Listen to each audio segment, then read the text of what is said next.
Dito sa Papa Dudut Stories, ikaw ay hindi nag-iisa.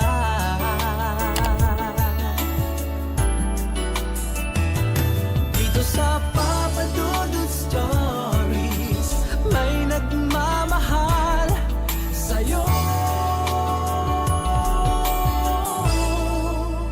Papa Dudut Stories, Papa Dudut Papa Dudut. Sa lahat po ng mga nakatutok ngayon, huwag pong kalimutan mag-like, mag-share at mag-subscribe. Maraming salamat po sa inyong lahat.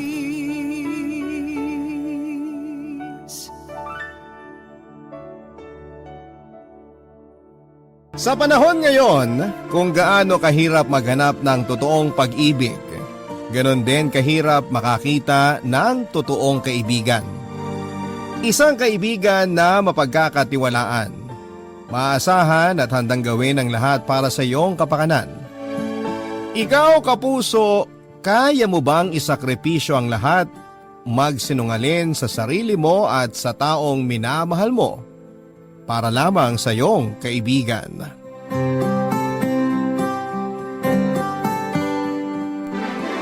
Dear Papa Dudut, simula noong nagka-pandemic ay nabigyan ako ng chance para pag-isipan ang naging takbo ng buhay ko. Marami akong bagay na nagawa sa nakaraan na pinagsisisihan ko, pero kahit papaano, ang mga pagkakamaling ito ay nakatulong para mag-grow ako bilang isang individual. Sumulat po ako sa inyo, Papa Dudut, para ibahagi ang isa sa mga kamaliang nagawa ko nitong mga nagdaang taon. Wala naman akong ibang mapagkwentuhan ito, kaya naisip kong sa inyo ko na lamang po ibahagi ang aking kwento. Gusto ko rin kasing malaman ang opinyon ng inyong mga listeners kung tama ba ang ilang bagay na pinanindigan ko. Itago niyo na lamang po ako sa pangalang Robina. 28 years old na po ako at isang professional photographer na nakatira dito sa Metro Manila.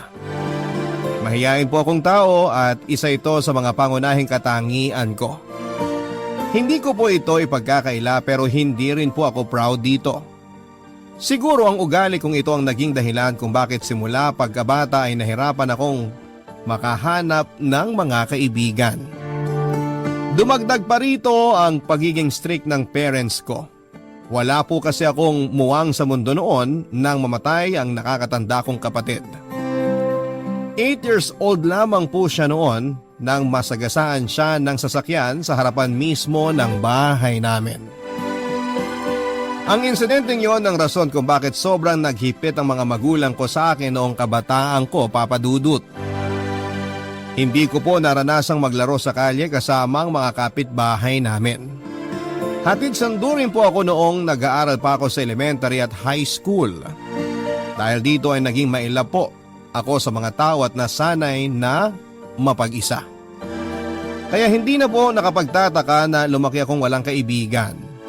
Bukod kasi sa pagiging mahiyain, pinagkaitan din po ako ng pagkakataong makahanap ng kaibigan. Hanggang sa dumating po sa buhay ko si Eunice. College na ako noon at kumukuha ng kursong Bachelor of Arts in Mass Communication nang makilala ko siya.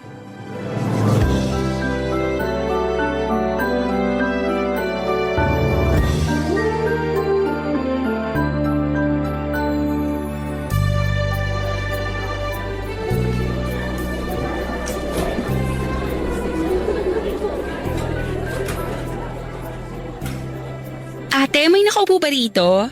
Ha? Wala. Upo na ako Sige.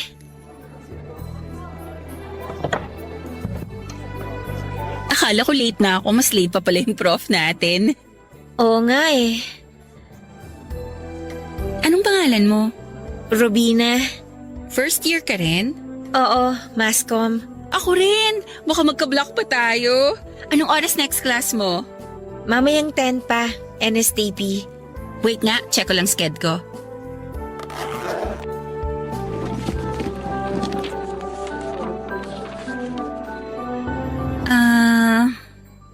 10 a.m. tapos ang sunod 11:30, Phil History? Oo, tama. So blockmates nga tayo. Hi, I'm Eunice. Ako nga pala si Rubina. Oo, sinabi mo na kanina. Oo nga pala.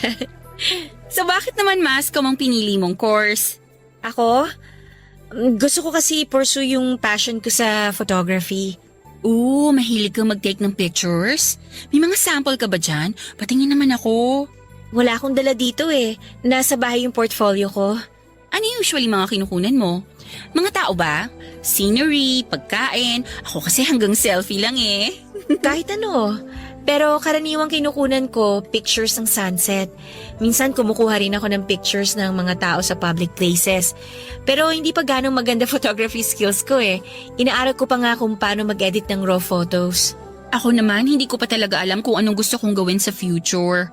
Hanggang ngayon, undecided pa ako sa path na gusto kong sundin eh. Eh bakit ka nag-mascom? Di ko rin alam. Feeling ko madali lang kasi ang Mascom eh. Actually, ang gusto ni Papa, kumuha ako ng medical course. Eh hindi naman yun talaga ang gusto kong trabaho. Ayoko mag-work sa ospital, no? Tsaka maiksi lang yung PC ko kaya hindi ako pwedeng maging medic. Kaya pass talaga ako dun sa gusto ni Papa. Mabuti naman sinuportahan ka pa rin kahit hindi mo siya sinunod. Wala naman siyang choice eh. Hindi naman siya yung nagpalaki sa akin. Anong ibig mong sabihin?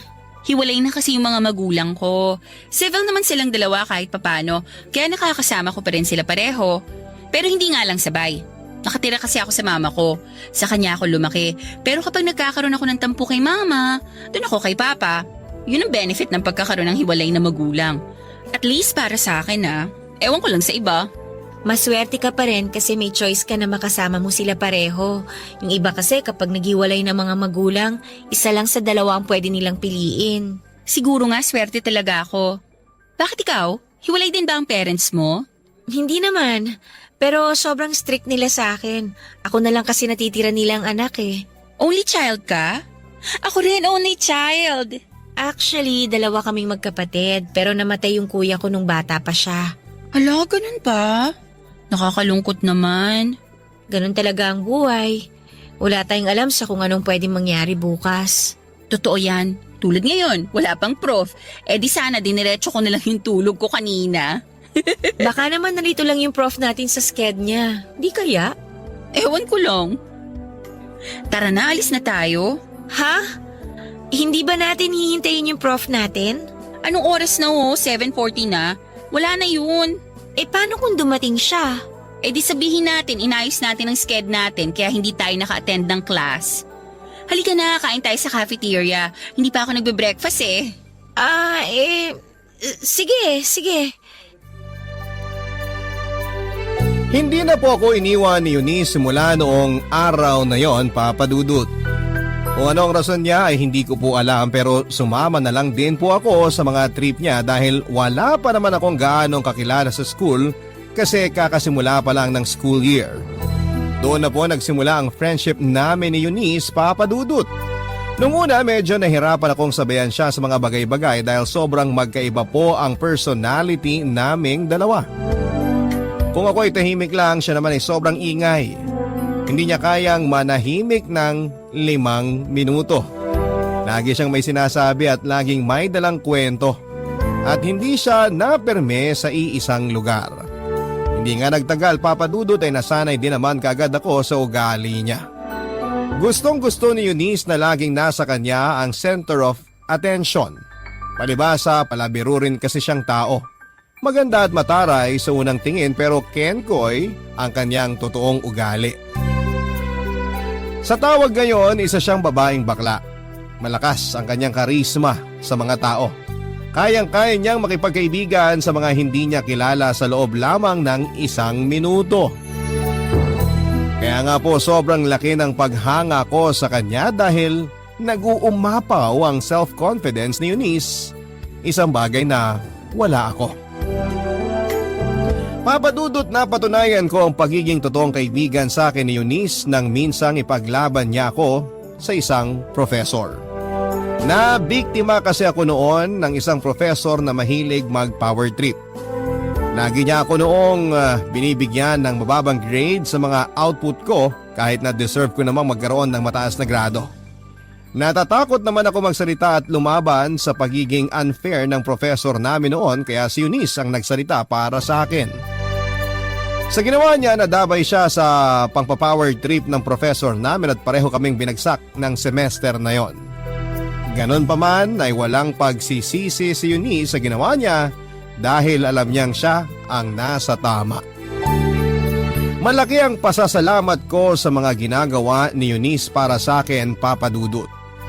Kahit na hindi naman niya kailangan gawin ang mga bagay na yon, bilang kapatid bilang kapalit ay sinikap kong maging mabuting kaibigan sa kanya. Ako ang naging sandalan at takbuhan niya tuwing nagkakaroon siya ng problema, lalong-lalo na pagdating sa kanyang love life.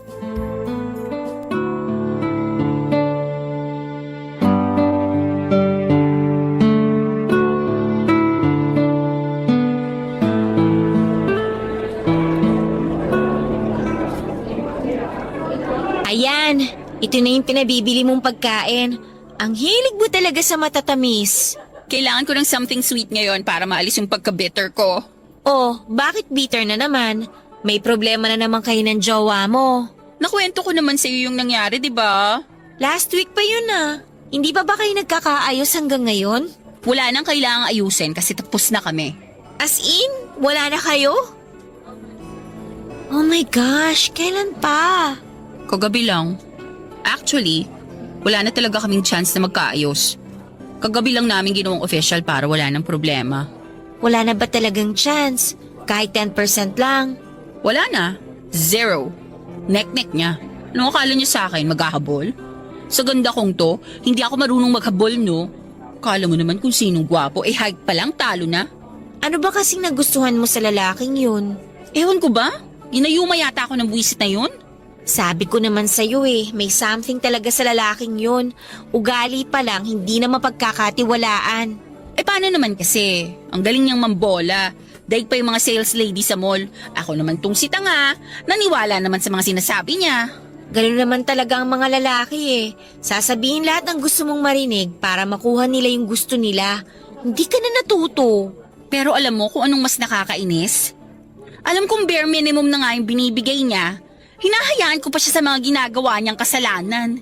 Ang tanga ko talaga. Alam mo, nag-iiba talaga ang ugali mo, no? Kapag nai-inlove ka. Ang tapang-tapang mo sa ibang tao, tapos kapag nagka-jowa, parang maamong tupa.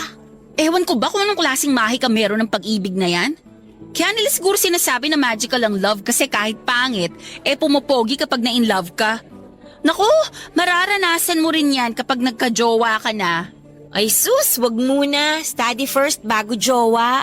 Hindi ka kasi marunong lumandi Palagi kang napipipi pag nakakakita ng mga bagong muka. Paano ka na lang kung wala ako? Wag mo kasi ako itulad sa'yo, masyadong marupok. Hoy, hindi O, aminin mo, nakailang boyfriend ka na since first year college? 4. 5 kaya! 5 ka dyan. Gusto mo bilangin natin?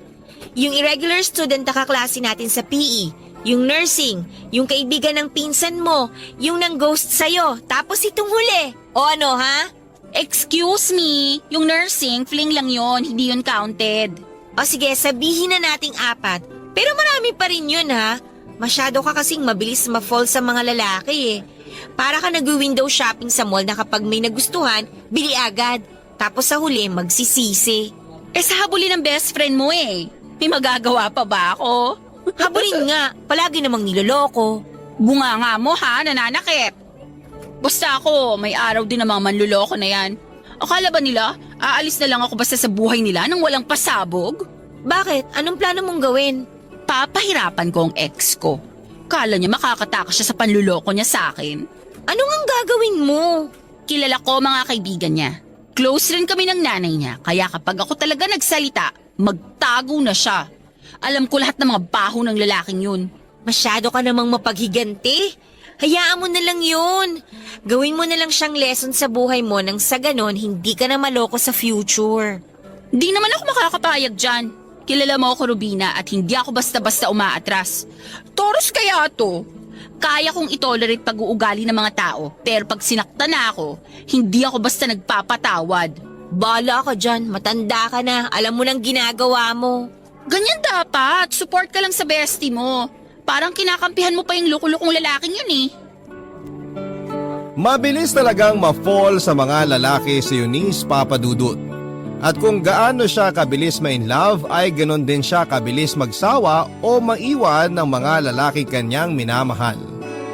Hindi na nakapagtataka kung marami ang nakapila sa kanya dahil maliban sa charismatic na personality nito ay may tinatago rin siyang ganda. Taglay nito ang morena beauty at tangkad na maaaring ipantapat kay Rabia Mateo. Kaya niyang dalhin ang sarili kahit na nakasando o shorts lamang siya. Ganon kalakas ang appeal niya. Papadudot ma-pride na tao si Eunice. Kung maaari ay hindi niya gustong ipakita sa publiko na nasasaktan siya. Pero ang totoo niyan, malambot ang puso ni Eunice. Lalo kapag pag-ibig na ang pag-uusapan. Kaya naman tuwing broken-hearted siya ay ako ang laging support system niya. Sa akin siya palagi naglalabas ng hinaing at sama ng loob niya.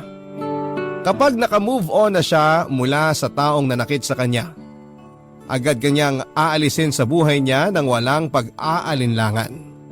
Ganon ang naging takbo ng buhay pag-ibig ni Eunice Papadudut. Simula noong nakilala ko siya parang trial and error ang love para sa kanya. Kung hindi nag-work, iiyakan niya pero mag-move on din kaagad siya. Pagkatapos noon ay ex na sa buhay niya yung mga ex niya.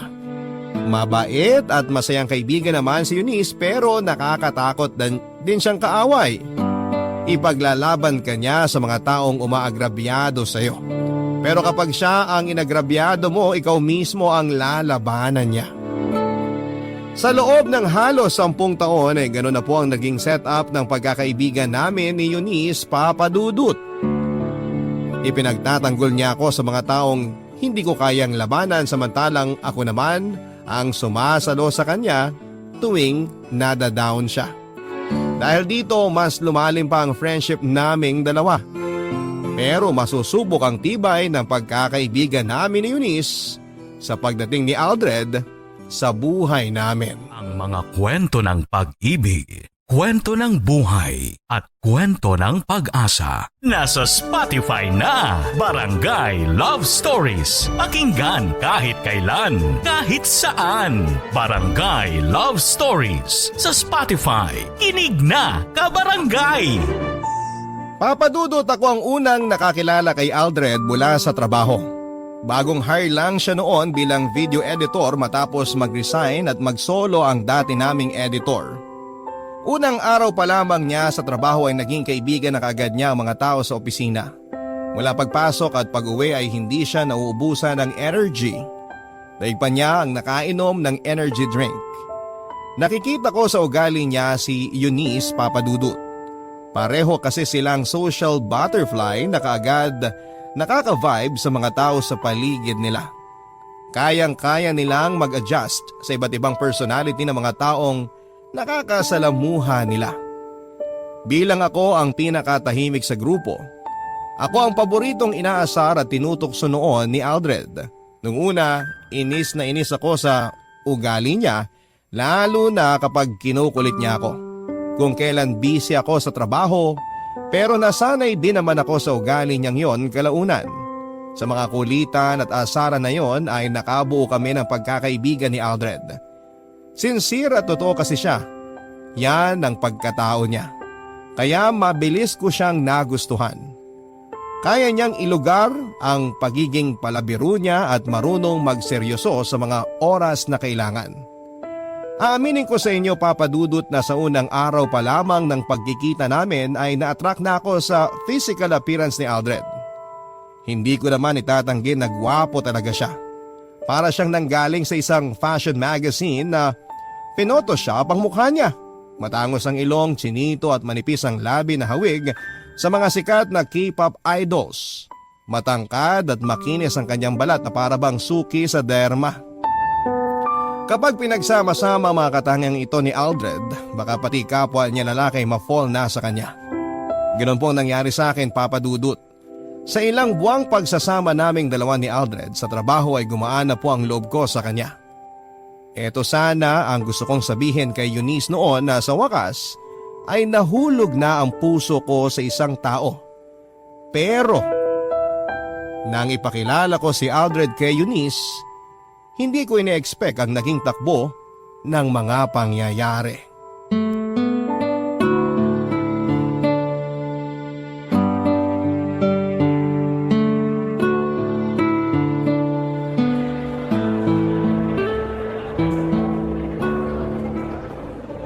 Ayun si Eunice, oh! Saan? Yung naka-red ba? Oo! Eunice! Aldred, dito na ako. Salamat sa pagsama sa akin, ha? Wala yun. San ka na ngayon? Mag-iikot-ikot na siguro muna ako rito sa mall, tapos uwi na rin. Be, ang tagal mo ha. Ang usapan 4:00. Anong oras na ho? Hello. Rubina, hindi mo naman sinabi sa akin na may kasama ka pala. Katrabaho ko, katatapos lang namin sa work. Sinabayan lang niya ako sa pagpunta dito. Uy, nakilala mo naman ako sa friend mo. Sorry naman. Aldred, si Eunice, best friend ko. Eunice, si Aldred, kasama ko sa work. Hello, Aldred. Hi! Ikaw pala yung kaibigan ni Rubina na palagi niya kinukwento sa akin. Sa wakas, nakilala na rin kita. Ay, ganon? Ikaw, Rubina, ha? Baka kung ano-ano nang kunento mo dito kay Aldred tungkol sa akin. Wala pa naman ako masyadong nakukwento sa kanya tungkol sa'yo. Nababanggit lang kita sa tuwing nag-uusap kami. So, ang Aldred ba may jowa na? Nako, wala pa. Wala pang natatalisod. Ako rin, wala pang jowa. Pero hindi ako naniniwala sa'yo. Sa gwapo mong yan, imposible namang wala kang jowa. Marami ka sigurong ka-fling, no? Baka naman ikaw yung lalaking takot sa commitment. Sana nga marami na lang akong kafling. Kaso wala talaga eh. Eh baka naman kasi boyfriend ang hanap mo. Uy, Eunice, grabe ka, ha? Mas maganda na yung sure para as early as now ay magkaalaman na. So far, babae pa rin naman ang hanap ko. Mabuti naman kung... Alam mo, late na tayo sa reservation natin. Halika na. May pupuntahan pa ata si Aldred eh. Sandali lang, nag-uusap pa kami eh. Bye, Aldred! May pupuntahan ka pa, di ba? Oo, may lakad pa ako. Sige na, maiwan ko na kayo. Ano ba yan? Mauna na ako sa inyo. Nice to meet you, Eunice. Bye! Kunin mo na lang kay Rubina yung number ko, ha? Ikaw talaga! Bakit ba? Ikaw, ha? Hindi mo sinasabi sa akin na may binabakuran ka na pala. Anong binabakuran? Katrabaho ko lang yun, no? Hindi nga. Yung totoo, Rubina. Jowa mo yun, ano? Magtatampo na ako sa'yo. Di ka na nagsasabi sa akin ng mga ganap mo sa buhay. Walang ganap. Magkatrabaho lang talaga kami. Eh, ba't kanya hinahatid? Bakit? Hindi ba pwede? Sus, ang showbiz mo. Pero aminin mo, type mo siya, no? Hindi ah. Kung magkakaroon man ako ng bet na lalaki, ikaw ang unang makakaalam nun. So, hindi mo bet si Aldred? Hindi. Ang juicy mo naman, be. Final answer na ba yan? Oo nga, ang kulit. Kasi kung hindi mo siya bet, ako na ang jojowa sa kanya. Pasok siya sa checklist ko. My gosh, kinikilig na naman ang puso ko. Ikaw talaga? Ilakad mo ko sa kanya, ha? Ay nako, Eunice. Sige na, please. Oh, sige na. Pero kapag nasaktan ka ulit, hindi ko nakasalanan yun, ha? Promise, walang sisihan. The best ka talaga. Kaya mahal na mahal kita eh. Nang bola pa. Tara na nga. Papadudot, sinolo ko na lamang ang nararamdaman ko kay Aldred matapos kong malaman na may gusto rin si Eunice sa kanya. Sino ba naman ako para tumapad kay Eunice kung confidence pa lamang talong-talo na ako. Simula noong magkakilala ang dalawa ay palagi na namin kasama si Aldred tuwing lumalabas kami ni Eunice. Ang dating duo ay naging trio na. At syempre ako naging wing girl ni Eunice katulad ng napag-usapan. Masakit man sa loob ko pero ginawa ko ang trabaho ko, ibinida ko ang kaibigan ko kay Aldred at lahat ng magagandang katangian ni Eunice ay pinagmalaki ko kay Aldred. Parang papeles na inilakad ko si Eunice para lamang magustuhan siya nito. At sa mga sumunod na linggo ay mukhang naging effective nga ang ginawa ko dahil mas naging close pa nga ang dalawa. Sa totoo lang, papadudot.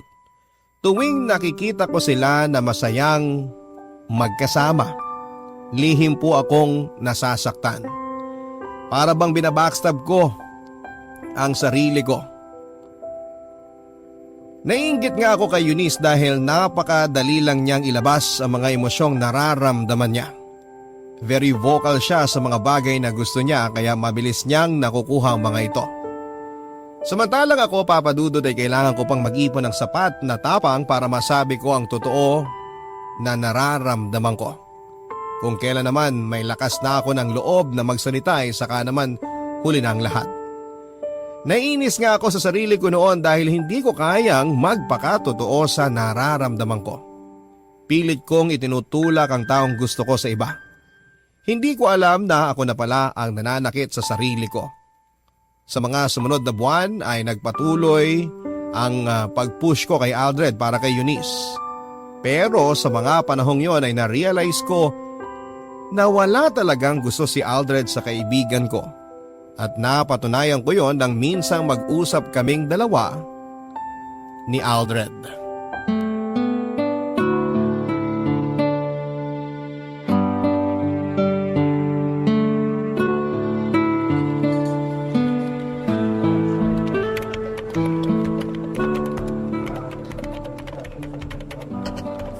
Rubina, Bakit? tapos ka na dyan? Marami pa akong i-edit pero bukas ko na lang siguro itutuloy yung iba. Bakit? Tara, kain tayo sa labas. Libre mo? KKB, Ay pass, next time na lang. ang kuripo talaga nito. Sige na, ako nangantaya. Joke lang yung tanong ko kanina. Hindi talaga ako pwedeng ngayon. May pupuntahan ako Alam mo kung sino magandang i-invite? Si Eunice. Ikaw tong inaaya ako tapos pagtutulakan mo ako sa iba.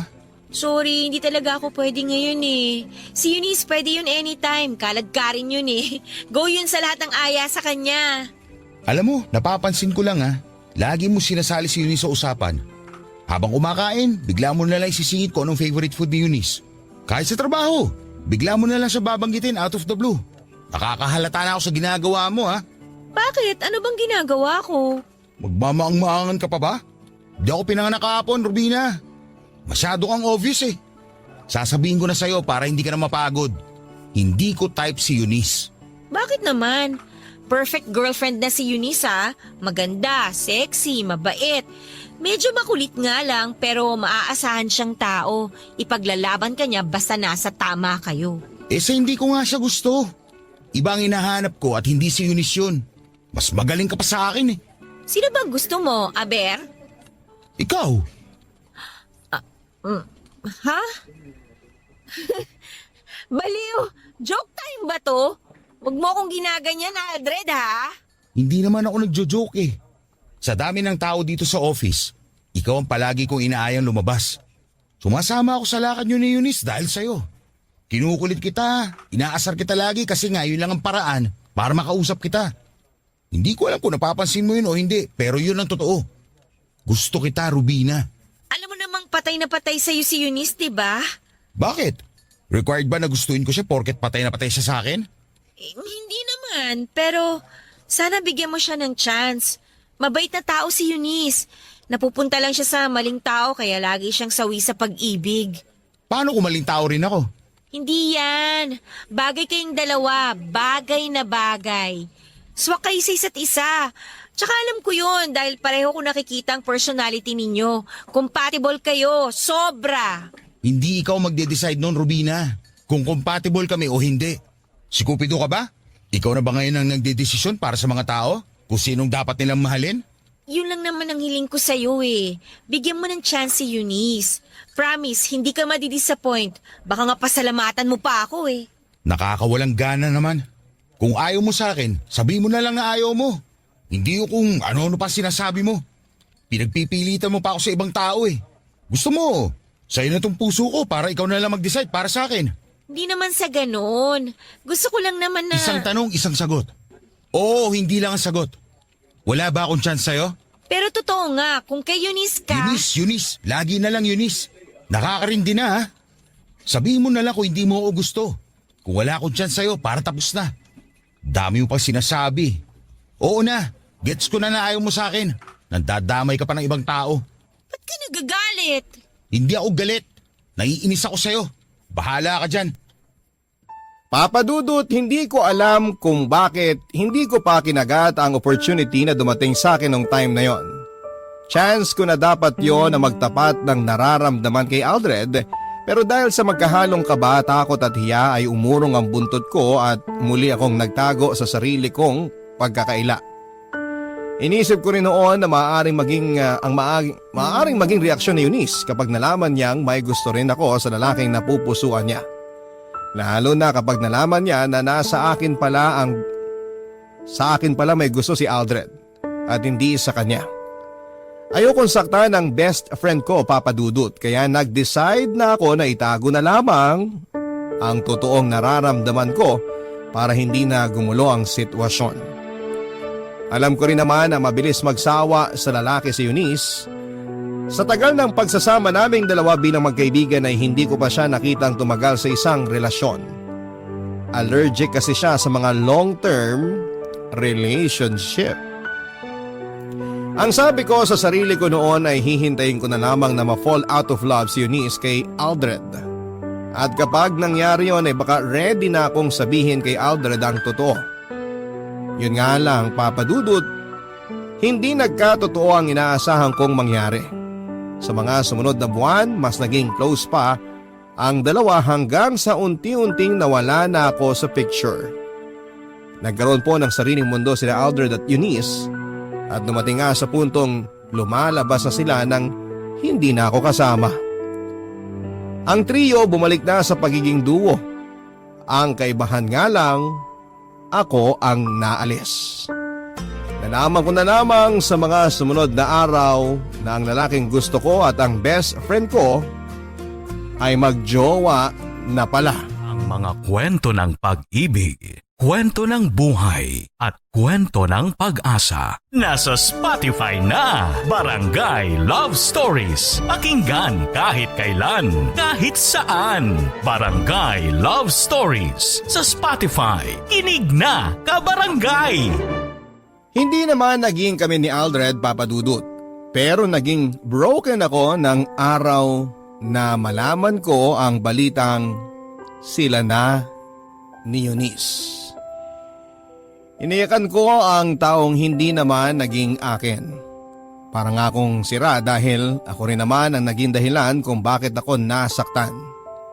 Hindi ako nagpakatotoo, itinulak ko si Aldred palapit kay Eunice. Hindi ako nagsabi sa best friend ko na ako ang naunang nagkagusto kay Aldred.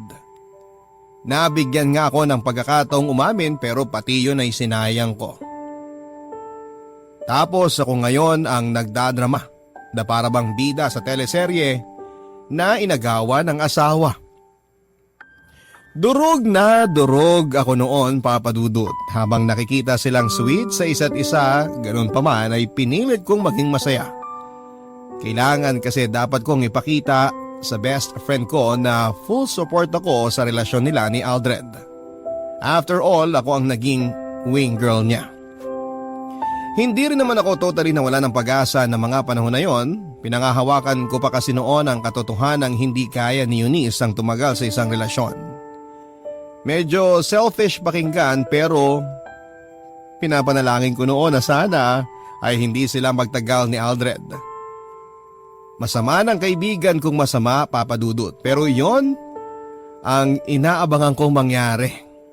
Mabilis na dumaan ang mga araw, umabot sila ng 1 buwan, 5 buwan, hanggang sa nag-celebrate na nga sila ng kanilang anniversary. Handa na akong bumitaw noon, Papa Dudut. Pero bigla akong sinapian ng tapang nang minsang mag-inom kami nila Aldred kasama mga katrabaho namin. Doon nagtapat ako ng totoong nararamdaman ko sa kanya, Papa Dudut.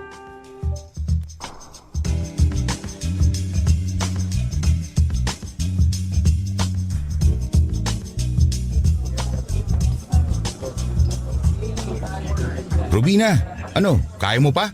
Nakakarami ka na yata ng inom ah. Kaya pa! Inom pa tayo! Maaga pa oh! Lasing ka na yata eh. Namumula ka na oh. Tama na yan. Sabing kaya pa eh. O sige, kaya pa kung kaya. Pero pahinga ka muna, okay? Ituloy mo ulit mamaya. Tungga ka ng tungga dyan eh. May pinagdadaanan ka ba? Wala naman. Happy ako, hindi ba halata? Masaya ako. Masayang masaya. Ikaw ba? Ako? Masaya rin naman ako. Sana all. Kumusta na kayo ng best friend ko? Okay naman kami ni Eunice. Going strong. Alam mo, tama ka nga sa sinabi mo na pasasalamatan kita balang araw. Ang galing ko, no? Nagdilang anghel ako. Sabi sa'yo eh. Kayo talagang para sa isa't isa. Nung una talaga, hindi pumasok sa isip ko na may chance kaming dalawa ni Eunice. Sobrang layo niya sa mga inahanap kong katangian ng isang babae. Kayong dalawa? Oo naman, magtatagal kami. Sisiguraduhin ko yan.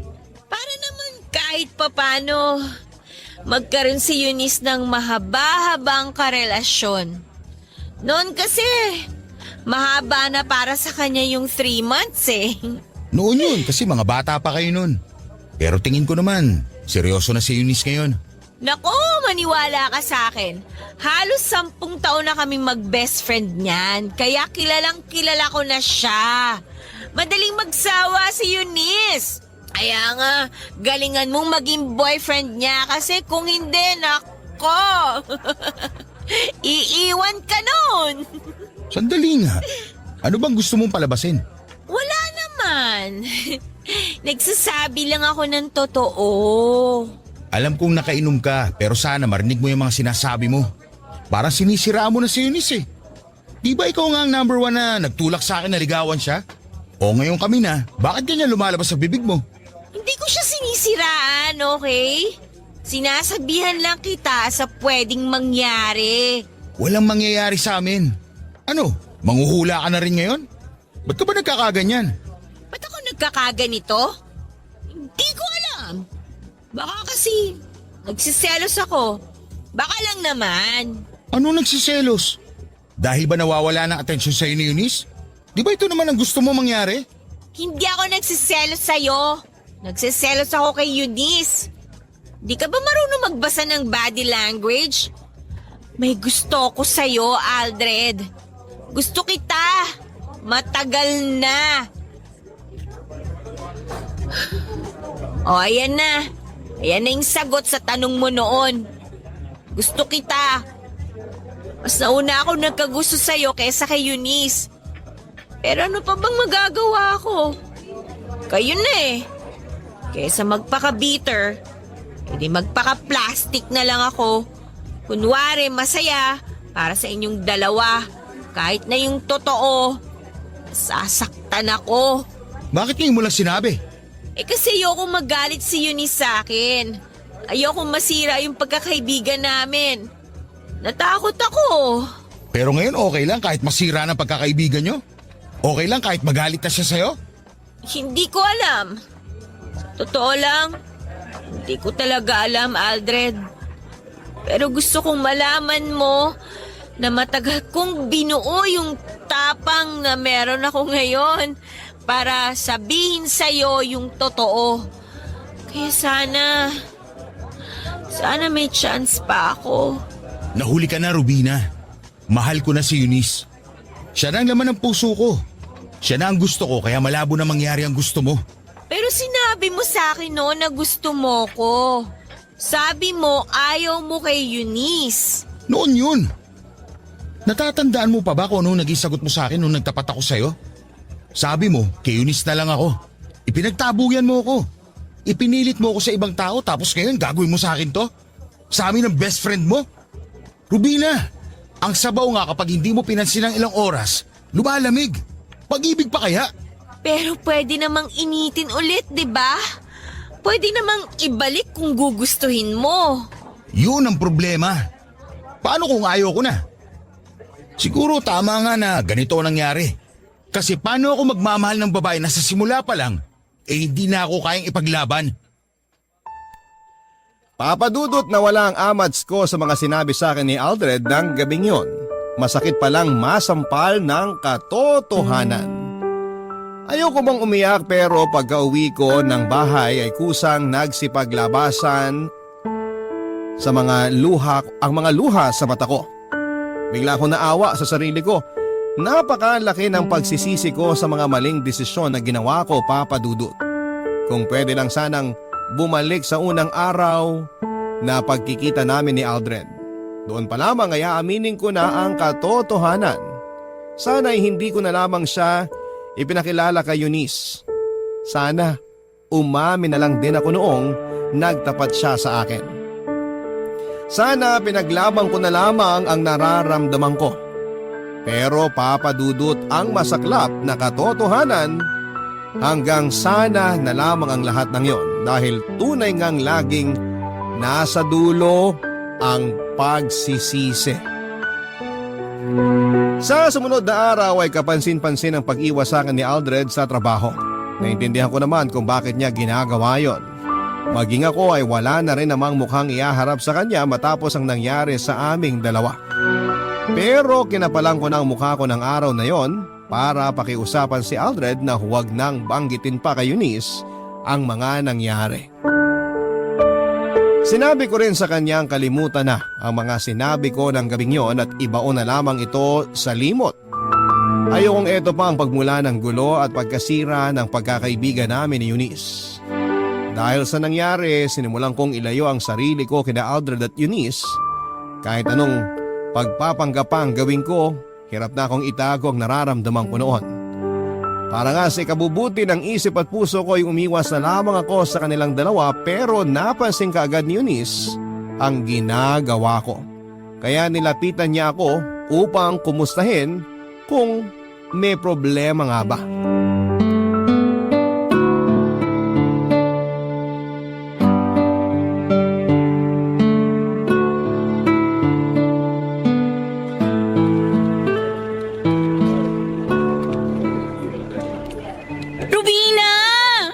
Busy mo be Oh, Eunice!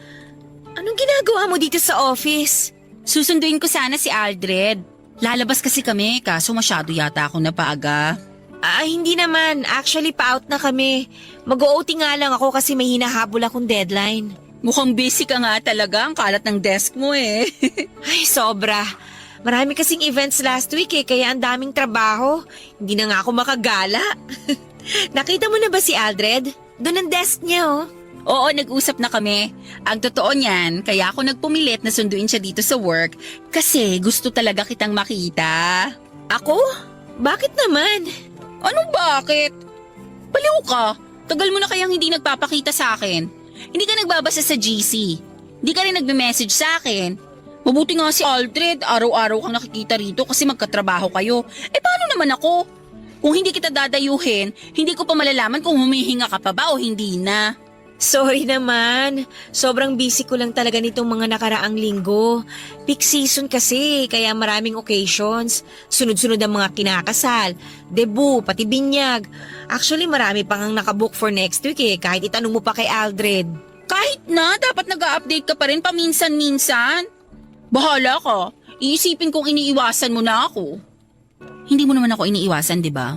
Hindi Ba't naman kita iiwasan? Para kang sira. Busy lang talaga. Babawi na lang ako next time. So hindi ka makakasama sa amin ni Aldred ngayon kung iimbitahin kita? Kayo na lang muna. OT nga ako, di ba? Enjoyin yung dalawa yung date ninyo. Gagawin mo pa akong chaperone. Ano ba yan? Miss na nga kita eh. Basta promise mo bumawi ka sa susunod ha? Oo nga, promise. Ay, nga pala. May good news ako sa'yo. Good news? Ano yan? Secret pa to ha, kasi hindi pa namin nilalabas sa public. Pero dahil best friend kita, deserve mong malaman. Ang alin? Na-promote ka ba sa trabaho mo? Hindi, mas good news pa. Tingnan mo tong nasa daliri ko. Oh, singsing. Bumili ka ng singsing? Oh my gosh! Huwag mo sabihin. Yes, be! Nag-propose na sa akin si Aldred. Kailan pa? 3 days ko. Actually, nagulat nga ako eh. Parang normal day lang naman yun para sa akin. Kumain kami sa labas, nagkape, manunood pa sana kami ng movie. Kaso hindi namin bet yung palabas, so sa bahay na lang kami nagmarathon. Tapos, napag-usapan namin yung tungkol sa kasal. All of a sudden, naglabas siya ng maliit na box. Akala ko nung una prank lang. Tapos pagbukas niya, may sing-sing, babe! Ang sweet naman. Pero hindi yun yung dream proposal ko ha. Ang iniisip ko, magpo-propose siya sa open space, sa ilalim ng full moon, tapos red petals everywhere. Meron ding nagpapatugtog ng violin somewhere, tapos nakadress ako, samantalang siya naka-formal attire. Luluhod siya sa harap ko, tapos tatanungin ako ng, "Will you marry me?" Tapos hindi ko alam na may kumukuha pala ng video. Siyempre, iiyak ako. Then magva-viral kami sa Facebook. Tapos, mapapansin ng KMJS at i-interviewin ako ni Jessica Soho. Doon ko ikukwento ang love story namin. Siyempre, kasama ko sa love story namin kasi ikaw ang naging tulay kung bakit kami nagkakilala ni Aldred. Hoy, nakikinig ka ba? Ba't ka tulala dyan? Iniisip mo yung dream proposal ko, no? Pero para sa akin, okay na rin yung ginawa ni Aldred. Simple lang, private at personal. Hindi man kasing bongga ng inaasahan ko yung nangyari.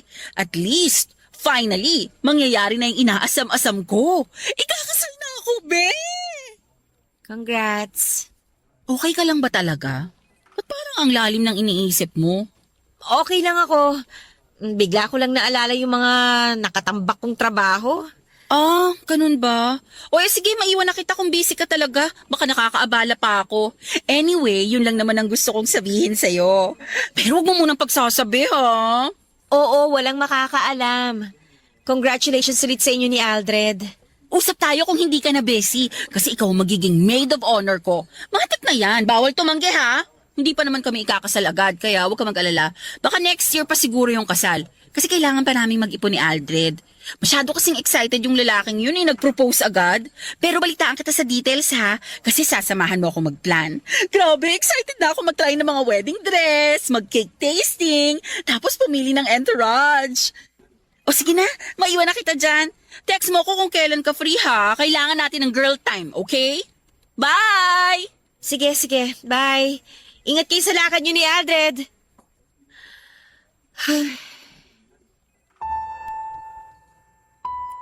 Kung masakit na para sa akin na malamang magkasintahan na sina Aldred at Eunice, may masasakit pa pala dito, Papa Dudut. At eto ay ang malamang ikakasal na silang dalawa.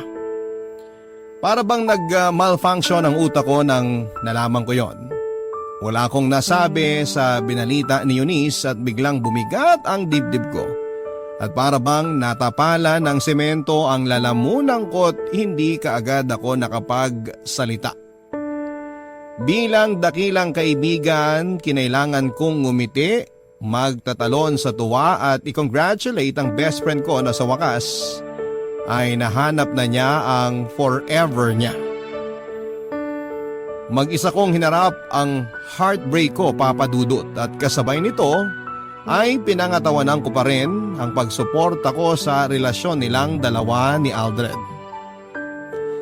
Sa katunayan niyan, ako pa nga ang tumayong maid of honor ni Eunice.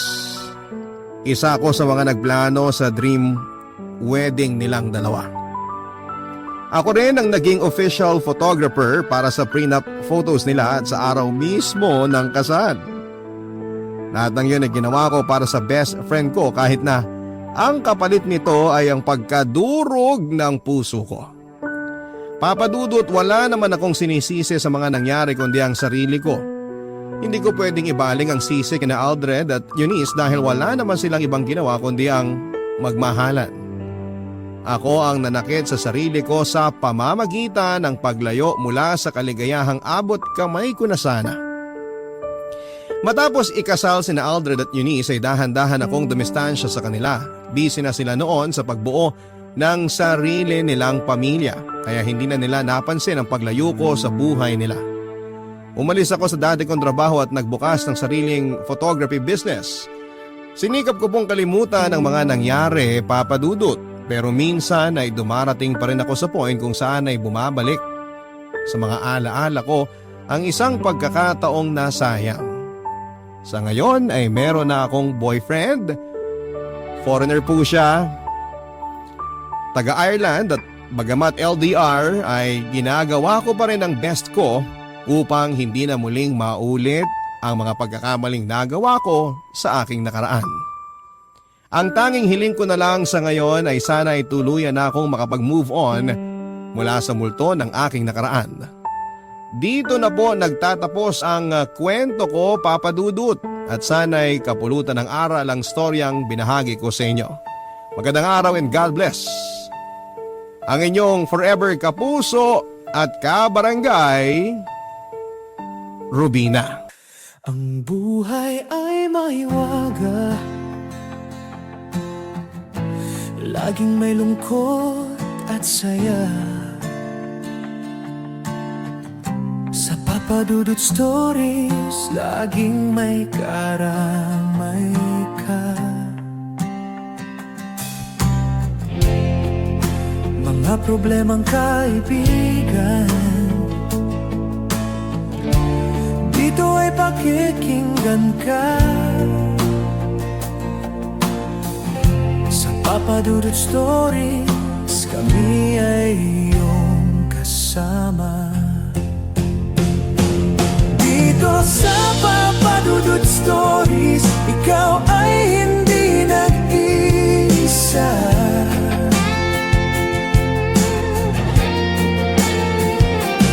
Dito sa Papa Dudut Stories, may nagmamahal sa'yo.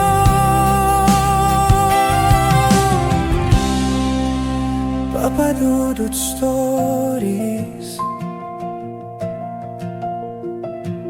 Papa Dudut Stories, Papa Dudut Stories.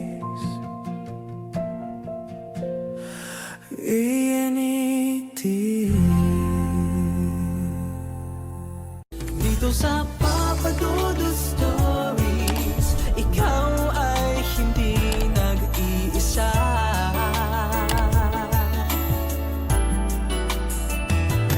Dito sa Papa Dudut Stories, may nagmamahal sa'yo. Papa Dudut Stories, Papa Dudut Papa Dudut. Sa lahat po ng mga nakatutok ngayon, huwag pong kalimutan mag-like, mag-share at mag-subscribe. Maraming salamat po sa inyong lahat.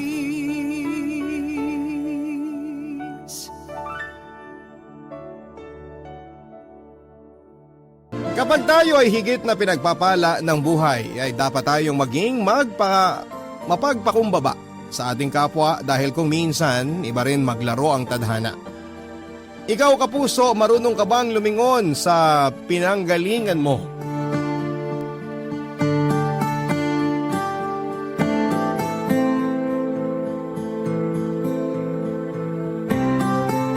Dear Papa Dudut, good day sa iyo at sa lahat ng mga listeners ng Barangay Love Stories. Itago niyo na lamang po ako sa pangalang Alonzo. 33 years old at nagtatrabaho bilang freelance product developer. Yung partner ko nakadiscover ng programa ninyong Barangay Love Stories at ibinahagi niya ito sa akin kaya naisipan ko pong sumulat para ibahagi naman sa inyo ang kwento ng buhay ko na sana ay kapulutan ng aral at inspirasyon ng ating mga kabarangay. Papadudot lahat naman po siguro tayo ay pamilyar sa kasabihan na ang hindi marunong lumingon sa pinanggalingan ay hindi makararating sa paroroonan. Ang ibig sabihin ay ibinibigay ng Panginoon ang mga biyaya at pagpapala sa mga taong nagsisikap sa buhay. Ngunit kapag nagtagumpay na po tayo, dapat ay huwag po tayong magpakahambog dahil anumang sandali ay maaaring bawiin ang lahat sa atin.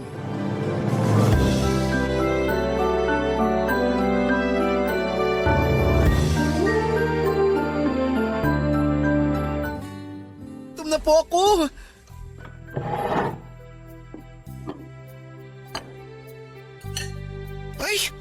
Pritong tuyo na naman po at noodles ang ulam natin, Nay. Kagabi ganito rin po ang hapunan natin, Ay, pasensya ka na Alonso anak. Yan lang ang nakayanan ni nanay. Hindi kasi nagbayad yung mga pinautang ko ng tinda nating almusal kanina. Sabi pa naman ng mga yun, ngayong hapon daw sila mag-aabot. Doon pa naman nakasalalay yung malaking parte ng sweldo ko. Kaya yan lang tuloy ang ulam natin. Nay, di ba sinabi ko na po sa inyo na wag na kayong magpapautang? Mabuti sana kung sa atin yung tinitinda nyo. Kaso pinagkatiwala lang din po sa inyo yun. Mabuti na lang mabait yung may-ari. Dahil kung hindi, baka kayo pa ang mag-abono ng mga di babayaran sa inyo. Alam ko naman yon anak, kaso hindi ako makatiis eh. Kilala mo naman ang nanay, maawain talaga ako, di ba? O halimbawa na lang si Mang Nanding kanina, lumapit. Kesyo wala pa raw silang kain ng hapunan ng pamilya niya at nagbabaka sakali na malamnan ng sikmura nila. Naawa naman ako dun sa anak niyang bunso. Nahila-hila niya pa talaga habang nakikiusap na kung pwede ko siyang pautangin ng lugaw at tinapay. Syempre alam ko rin naman yung pakiramdam na magutom. Pero Nay, hindi pa rin po tama na palagi kayong naaawa sa mga taong ganun. Ano ba kasing sinasabi mo anak? Bakit hindi yata kita maintindihan? Ang akin lang, kung talagang nagugutom ang mga anak ni Mang Nanding, sana gumawa siya ng paraan para magkapera, di ba? Hindi naman siya baldado. Ang laki-laki nga ng katawan niya eh. Pero ano bang madalas niyang gawin kapag nakakahawak ng kaunting pera? Maglasing, magsugal. Ano ba naman klaseng pag-iisip ang meron siya? Inuuna pa niya ang mga bisyo niya kaysa pangkain nilang pamilya.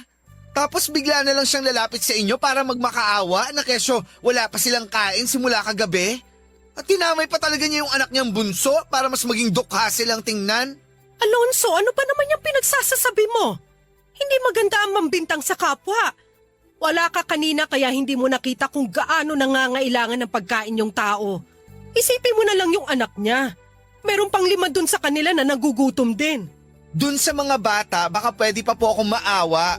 Pero kay Mang Nanding at sa mga katulad niyang magulang na walang ginawa, kundi mag-anak lang na mag-anak, samantalang wala namang perang pambili ng gatas at diaper ng mga bata, hindi po ako maawa sa kanila, Nay.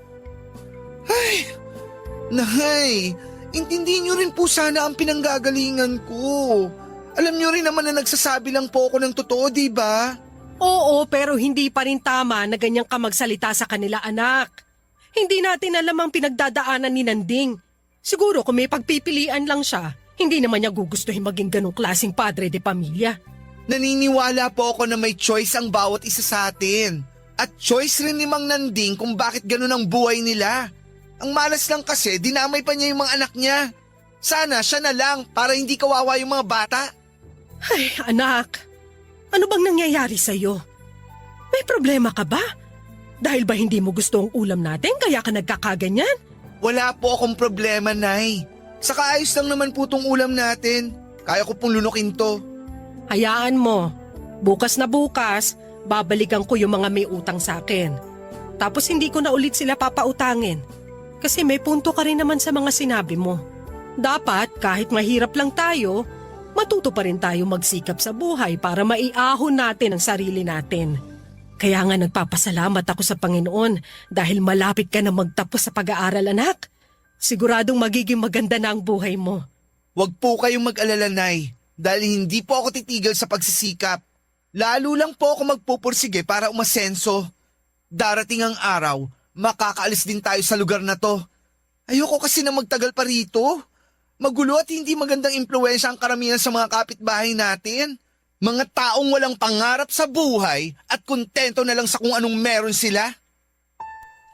Bata pa lamang ako ay mataas na talaga ang pangarap ko para sa aking sarili, Papa Dudut. At simula nga nang makapag-aral na ako ay hindi na po ako naalis sa mga top-notchers sa aming klase. Hanggat maaari ay iniiwasan ko pong magbulakbol sa klase o mapabarkada para hindi ako ma-distract sa aking pag-aaral. Paulit-ulit ko pong sinasabi noon sa sarili ko na ang susi para magkaroon ng maunlad na buhay ay ang edukasyon. Kaya nga kahit mahirap at solo parent lang noon si nanay ay pinilit po niyang mapagtapos ako sa elementary at high school. Nang tumungtong naman ako sa college ay nag-working student na nga ako para makagraduate. Papadudot, akala ko ay magiging masaya na ako noong nakapagtapos na ako sa kurso ko at nakapasok sa isang private company, pero nagkamali po ako. Dahil hindi naging sapat sa mga gastusin namin ni nanay sa bahay ang perang kinikita ko noon. Tawagin niyo na akong mainipin, pero taliwas kasi sa mga inaakala ko noong araw ang reality na bigla na lamang sumambunad sa akin ng mga panahon na yon, Papa Dudut.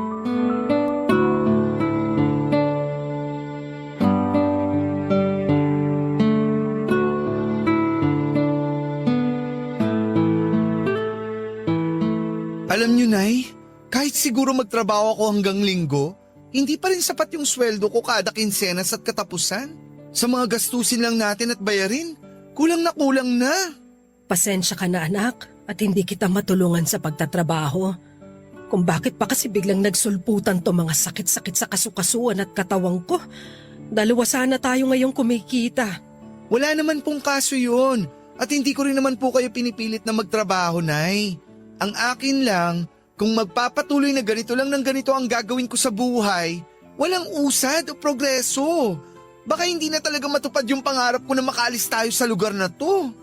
Matanong ko lang, ano pa kasi ang pangit sa lugar na to? Diba dito ka nga lumaki kaya buong akala ko gustong gusto mo rito? Nay, pwede ba?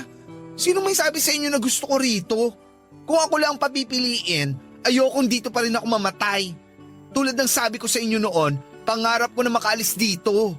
Kayo ba, hindi niyo po ba gustong tumira man lang sa isang exclusive subdivision? Kung saan ligtas sa mga magnanakaw at mga edukadong tao ang kapitbahay? Sobra ka naman makapagsalita anak. Mababait naman ang mga kapitbahay natin ah. Tsaka hindi ba nakakainip kapag sa subdivision ka nakatira? Sobrang tahimik. Tapos hindi mo pa makakausap yung katabi at katapat mong bahay dahil madalas abala sila sa pagtatrabaho o di kaya mas gusto na lang nila na magkulong sa mga bahay nila. Yun nga po ang gusto ko. Kesa naman dito sa atin na walang habas kung makapag-videoke dis oras ng gabi. Hindi na naisip ang kapakanan ng ibang tao.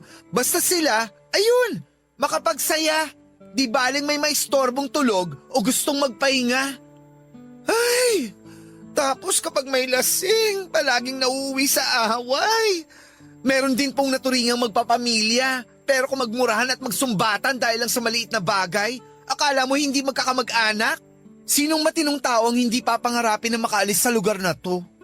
Sa bagay, hindi rin naman kita masisisi kung mapagod ka na lang sa pakikisama sa mga kapitbahay natin na wala na yatang pag-asang tumino. Kung kayo po sanay na sa kanila, pues ako hindi. Ibayin niyo ako. Alam ko naman yun, ano ka ba? At alam mo rin naman na kung ano man yung pangarap mo, susuportahan kita. Pero huwag ka naman sanang mainip o malungkot dahil hindi pa yun natutupad sa ngayon. May tiyempo ang mga bagay-bagay. May tamang panahon, ika nga nila. Sorry, Nay ha, pero hindi po ako naniniwala sa sinasabi niyong tiyempo o tamang panahon. Dahil para sa akin, kung hindi ko gagawin ang isang bagay na gusto kong matapos ngayon din, wala na rin po akong pinagkaiba dun sa mga tamad na mahilig mga tuwira na kesyo ganito, kesyo ganyan. Ang ending, wala na. Napalagpas na nila yung opportunity kasi mahilig sila mag-procrastinate. Ayaw lang naman kitang magsawa sa ginagawa mo kaya pinagsasabihan kita. Mamaya sa kakapilit mong matupad ka agad yung pangarap mo, mapagod ka na lang at hindi ka na lang magpatuloy. Imposible pong mangyari ang bagay na yon dahil nakatatak na po sa isipan ko lahat-lahat ng mga dapat kong gawin at tapusin. Organisado akong tao. Kapag may gusto ako, dapat kong makuha o magawa. Kailangan kong pagsikapang gawin ng mga bagay-bagay para wala po akong dahilang mabigo. Para sa akin, dapat maging katulad ko yung iba dyan ng pag-iisip. Yun bang hindi kontento sa kung ano lang ang meron sila ngayon? Kaya nga hindi talaga ako natutuwa dun sa mga classmate ko dati na sapat na sa kanila yung kumita lang ng saktong pera. Hindi ba man lang nila naisip na mas maganda kapag sobra-sobra? Hindi kasi lahat ng tao katulad mo mag-isip anak. Hindi rin lahat nabibigyan ng oportunidad na makapag-aral at makapagtapos nang sa ganun maiahon nila ang sarili nila sa kahirapan. Meron namang iba na bagaman nakagraduate nga, nagtitiis pa rin sa kung ano lang ang kaya nilang kitain at ihain sa mesa. Naniniwala ako na may kanya-kanyang dahilan na bawat isa sa atin at hindi natin pwedeng husgahan ng isang tao nang nakabase lang sa kinikita niya. Hindi nasusukat sa mga naipundar niya ang kanyang halaga. Dapat alam mo yan dahil mahirap lang naman tayo. Nay, alam na alam ko po ang pakiramdam na yan. Kaya nga nangako ako nun sa sarili ko na kahit ipananganak akong mahirap, hindi po ako mamamatay na mahirap. Excuse lang po yun ng iba na ayaw naman talagang magsumikap sa buhay. Manang-mana ka talaga sa akin. Ganyan-ganyan ako noong kabataan ko. Yun bang tipong nagmamadali ring umasenso sa buhay? Akala ko, sapat nang nagsusumikap ako. Pero minsan iba talaga ang plano ng Diyos sa atin. Pero alam mo ba, kahit na hindi ko noon natupad ang sariling pangarap ko sa buhay, daig ko pa ang nanalo sa loto dahil dumating ka sa buhay ko, anak. Ikaw ang totoong katuparan ng mga pangarap ko sa buhay. Sana isang araw, makamit mo rin ang lahat ng mga pangarap mo. Pero kapag nangyari yon, huwag mong kalilimutang magpakumbaba. Papa Dudut, lalo pa nga po ako noong nagsumika para maregular sa trabaho ko at sa maiksing panahon ay na-promote naman ako. Pero hindi pa rin po ako masaya sa kinikita ko noon at sa buhay na meron ako. Para sa akin ay masyadong malayo pa sa katotohanan na matupad ko ang mga pangarap ko at mga bagay na gustong bilhin sa halaga ng sahod ko noon. Kaya nga bilang pinanganak na madiskarte ay nagdagdag pa nga ako ng mapagkakakitaan.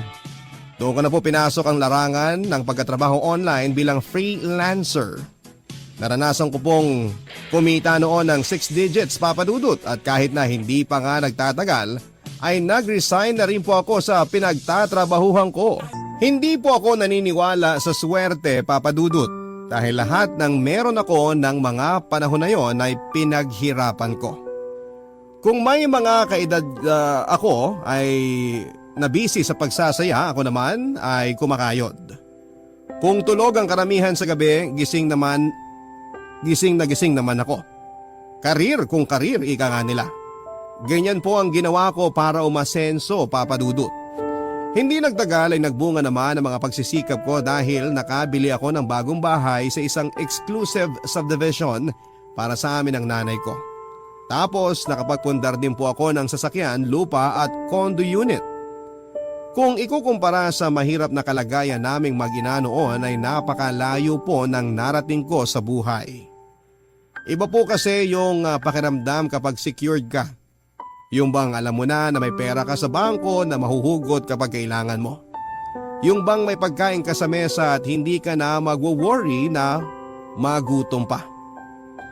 Papa Dudut, masayang masaya po ako dahil sa mga narating ko sa buhay noon. At wala pa po akong planong tumigil para lalo ko pang maabot ang iba ko pang mga pangarap sa buhay.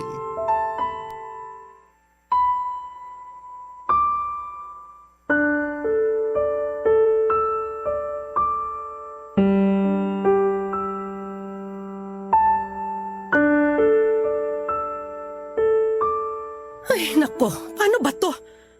Pwede ba tong ilagay? Tanggalin ko na lang kaya. Hindi ko na kasi maalala yung sinabi sa akin ni Alonzo tungkol sa kung ano lang ang pwede kong ilagay sa microwave. Nay! Tanggalin niyo nga po sa microwave yan! Pasensya ka na, anak. Ilang beses ko bang dapat sabihin na bawal kayong gumamit ng stainless dyan dahil baka masira yan? Ano ba naman po kayo? Hindi niyo ba natatandaan na mga pwede lang i-microwave? Huwag ka nang magalit sa nanay, anak. Nawala lang talaga sa isip ko. Mabuti nga hindi ko pa na-i-on to. Mabuti na lang talaga dahil hindi ko pa nakakalimutan yung atraso niyo sa akin noong nakaraan. Ha? Ano ba yun? Hindi niyo na maalala yung vacuum cleaner natin na sinira niyo? Naku, Nay! Kinailangan ko patuloy ulit bumili ng bago para lang may magamit tayo dito sa bahay. Sinabi ko naman kasi sa'yo na hindi ako marunong gumamit nun. Nagpumilit ka pa rin. Kako, walis tambo na lang. Anong walis tambo? Hindi na uso yun, Nay. Saka hindi naman nakakalinis ng dumi yun, lalo na sa mga carpet. Kaya nga sabi ko, mag-vacuum na lang kayo. Oh, wag niyo sabihin na hindi ko kayo tinuruan dahil kayo pa nga ang nagmalaki na kayang-kaya niyo nang gumamit nun. Tapos ngayon, lilinyahan niyo ako na hindi niyo pala alam. Sana noon pa lang nagsabi na kayo at di na kayo nagmayabang. Akala ko kasi marunong na ako pero iba pala kapag ginagamit mo na. Tapos nataranta pa ako nung di tumigil. Akala ko nasira na kaya... Kaya tinuluyan nyo ng sirain, ganon. Akala nyo ba mura lang yon? Anak, huwag ka namang ganyan sa nanay mo. Ay nako, palagi na lang kayong ganyan. Kapag nakakagawa kayo ng mali, pinagpapasensyahan ko naman kayo, di ba? Pero minsan sumusobra na kayo eh. Hindi ko naman kasi kinalakihan ng mga gamit na yun kaya hindi rin ako kaagad masasanay. Sinabi ko naman kasi sa inyo na kukuha na lang ako ng katulong para maglinis at magluto dito. Kaso kinontra nyo naman kaagad. Na kesyo kayo na lang ang gagawa. Pero imbis na nakakatulong, nakakagulo lang po kayo lalo, Nay. Huwag naman po sana kayong magdadamdam kung napagsasabihan ko kayo. Gusto ko lang po kasi yung nagkakaintindihan tayo, Nay. Ilang taon na rin simula nung makalipat tayo dito sa bago nating bahay. Gaano pa ba katagal ng panahon ang kailangan nyo bago kayo makapag-adjust? Hindi naman po pwede na habang buhay, yung kinasanayan nyo lang gawin ang gagawin nyo rito. Iba na po tayo. Iba na rin ang buhay na meron tayo ngayon. Asensado na tayo. Malayong malayo sa dating buhay natin. Hindi ba kayo masaya o kahit natutuwa man lang? Hindi naman sa ganon. Siyempre, masaya naman ako dahil nga may bago na tayong bahay na higit na mas malaki at mas maganda kesa noon. Bukod dun, marami na rin tayong mamahaling gamit at appliances. Kaso... Ewan ko sa inyo, Nay. Napaka-reklamador nyo. Alonso, ano ba? Sumusobra ka na sa pagsasalita ng ganyan, ha? Baka nakakalimutan mo, nanay mo pa rin ako. Hindi ko po nakakalimutan yon. Pero sino ba nagtatrabaho at kumikita ng pera sa atin ngayon? Ako, di ba? Kaya kahit nanay ko pa kayo, kung ayaw niyong magkagulo tayo, ayusin yung buhay niyo.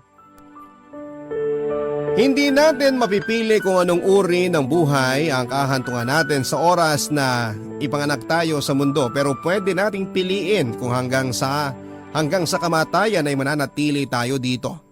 Mahirap maging mahirap, Papa Dudut, pero kasalanan na natin kung sa pagtanda natin ay isang kahig isang tuka pa rin ang pamumuhay natin.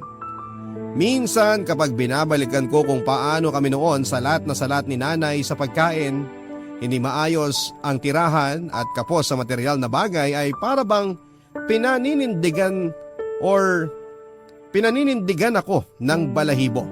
At nasasabi ko noon sa sarili ko na ayoko na hindi ko na ulit gustong balikan at pagdaanan ang napakamasalimuot na karanasan ko noon. Kaya nga lalo pa po akong nagkayod kalabaw. At sa paglipas ng mga taon ay pagtatrabaho lamang ang inintindi ko, Papa Dudut. Wala na rin akong panahon para magliwaliw dahil para sa akin ay akse lamang yon ng pera at oras. Bukod doon ay nag-aral pa po ako ng husto tungkol sa kung paano ima-manage at palalaguin ang pera ko. Doon ko na rin pinasok ang investment at nag-attempt na magtayo ng negosyo.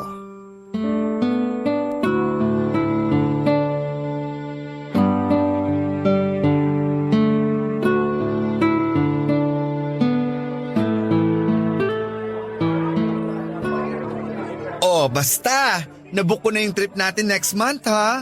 Tumingin na rin ako ng mga hotel na available at ang daming magaganda! Siyempre, pinili ko yung pinakamamahalin at the best. Kasi minsan lang naman tayo magsa-celebrate ng anniversary natin, no? Ano kasi? Oh, ano na naman ba yun? Don't tell me may nangyari na naman sa inyo kaya short na naman ang budget mo. Ganun na nga, babe.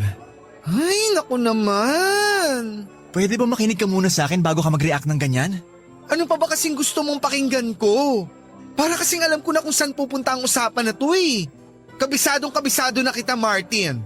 Babe naman. Huwag mo ako mababe-babe dyan. Makinig ka kasi muna, okay? Mamaya ka na magsalita, please. Kinailangan kasi ng ate ko ng pera dahil manganganak na siya, kaya ayun. Pinahiram ko muna yung pera ko para sa anniversary trip natin. Alam ko nakakahiyamang i-cancel kasi matagal na natin tong plinano, pero biglaan kasi. Premature yung baby ni ate, kaya kinailangan niya ng dagdag na pera pang gastos. Alam mo namang hiwala yon sa kinakasama niya. Alam ko pero wala akong pakialam. Ano? Sa lagay gusto mong problemahin ko pa rin yung problema ng ate mong nagpabuntis sa kung sinong lalaki? Tapos hindi naman pala siya... Namin siya. Ate ko pa rin siya. Kung nakikita mo lang sana kung paano siya nangangailangan ng pera, sigurado maaawa ka rin sa kanya. I don't think so. Kahit nakapatid ko pa siya, hindi ko yan mararamdaman. Kasi kasalanan din naman niya ang lahat. Siya ang umayos sa gusot at problema na ginawa niya. Alam naman niya kasi na simulat sa pool, hindi kayo ganun kayaman. Hamak na empleyado lang siya na kumikita ng minimum tuwing kinsenas at katapusan. Ikaw nga lang tong mas malaki-laki ang sinasahod sa inyo tapos siya pa ang may ganang magdagdag ng pakakainin. Ano ba naman yan? Kung ako nanay mo, matagal ko nang pinalayas ang ate mo. Pwede ba tumahimik ka na? Naririnig mo ba kung anong sinasabi mo? Sino lang ba yung pinag-uusapan natin dito? Baka nakakalimutan mo. Ate ko yun. Pamilya ko, Alonzo. Alam ko, palagay mo sa akin, bobo. Bakit ka ba kasi nagkahaganyan? Akala ko pa naman maiintindihan mong sitwasyon. Anniversary trip lang naman yun. Pwede pa natin i-reschedule. Hindi mo kailangan magsalita ng masakit. Diyan ka magaling. Puro ka na lang reschedule. Baka nakakalimutan mo. Hindi ito ang unang beses na hindi natuloy ang mga lakad natin nang dahil dyan sa pamilya mo. Masisisi mo ba ako kung magkaganito ako? Kung hindi kita maintindihan? Kung bakit nagagalit ako? Naisip mo na ba na hindi mo na nagagampanan ang pagiging boyfriend mo sa akin? Dahil palagi mong inuuna ang pamilya mo. Mabuti sana kung may napapala ka sa kanila. Wala rin silang ginagawa kundi umasa ng umasa sa'yo. Alonzo, hindi na talaga kita maintindihan. Kung masama ang loob mo, palagi naman akong bumabawi sa'yo, di ba? Tsaka hindi ko rin nakakalimutan ang obligasyon ko sa'yo bilang boyfriend. Ikaw na rin na may sabi. Hindi kami ganun kayaman. Kaya nga kung sino sa amin ang nakakaluwag, tulungan na lang. At nagkataon na ako yung meron. Alam mo, ewan ko sa'yo. Mukhang joke lang naman pala sa'yo itong plano kong anniversary trip natin eh. Sana nagpaka-busy na lang ako sa pagtatrabaho. Dinadagdagan pa ang pera ko. Kesa ganito, kasama kita pero wala rin. Parang tanga lang. Papadudot, nagkakilala po kami ni Martin sa isang online dating app.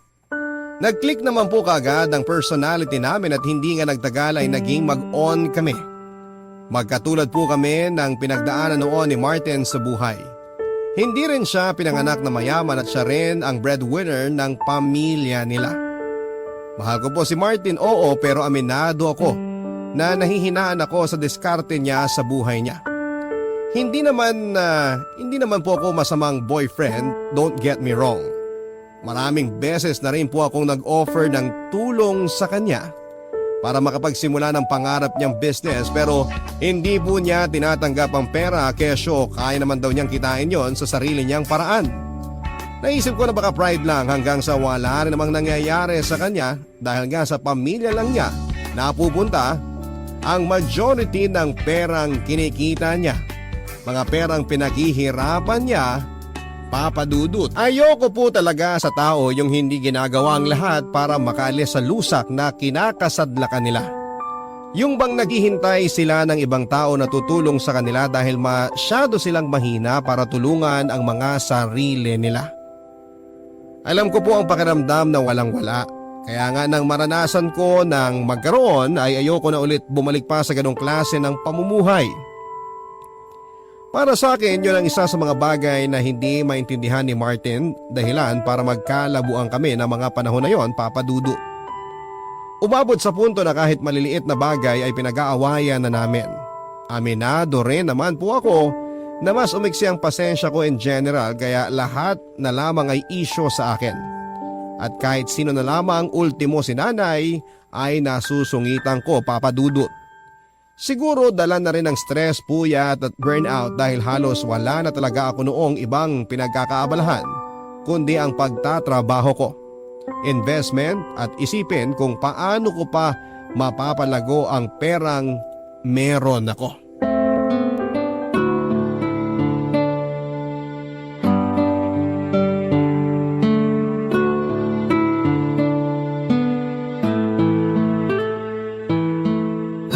Ang sakit ng batok at mga kasukasuan ko. Mukhang kailangan ko na magpabook ng massage ha. Oh, si Martin. Hello babe! Mabuti na lang nang patawag ka. Hi babe, kumusta? Nako, baka masyado mo naman pinapagod ang sarili mo sa work. Pahinga rin pag may time. Sira, alam mo naman ako, determinado ako pagdating sa trabaho kaya hindi ko na-carry yung sinasabi mong pahinga. Oh, ba't pala napatawag ka? Ilang oras na lang dinner date na natin. Sabi mo ikaw ang taya. Saan mo ako planong dalhin? Alam mong ayoko ng surprises, kaya ngayon pa lang sabihin mo na. Tungkol dyan babe. Ayos lang ba kung mag-takeout na lang ako dun sa paborito mong fast food? Tapos punta na lang ako dyan sa inyo? Then movie marathon na lang tayo. Kulang kasi budget ko babe. Ano ka mo? Di ba sabi mo ilalabas mo ako pang bawi dun sa naunsyamin nating date last time? Oo, kaso... Kaso kulang nga ang budget mo. Ano ba naman yan? Kakasweldo mo lang di ba? Nasaan napunta yung pera mo? Sandali. Hulaan ko. Sa pesteng pamilya mo na naman. Tama ba ako? Alonso, yung bibig mo naman. Oh, anong problema mo sa bibig ko? Bakit? Nagsasabi naman ako ng totoo, di ba? Alam mo, hindi ko mapigilang isipin na kontrabida talaga yung pamilya mo sa relasyon natin. Hindi na nila tayo hinayaan na magkaroon ng maayos na date at lakad. Huwag mong idama yung pamilya ko rito. Hindi ko naman kinakancel ang date natin eh. Nagbago lang ang plano pero tuloy pa rin tayo. Hindi ka ba nakikinig? Gusto kong lumabas tayo. Ayoko rito sa bahay dahil urat na ako. Saka sandali, hindi ko naman kasalanan kung na-short ang budget mo Kasalanan mo yan dahil binigay mo na naman ang majority ng sahod mo sa pamilya mo. Responsibilidad mo bilang boyfriend ko na tuparin yung pinangako mo sa akin. Ano, habang buhay na lang ba tayong magiging ganito? Yung ako na lang ng ako ang nag-a-adjust sa relasyon natin?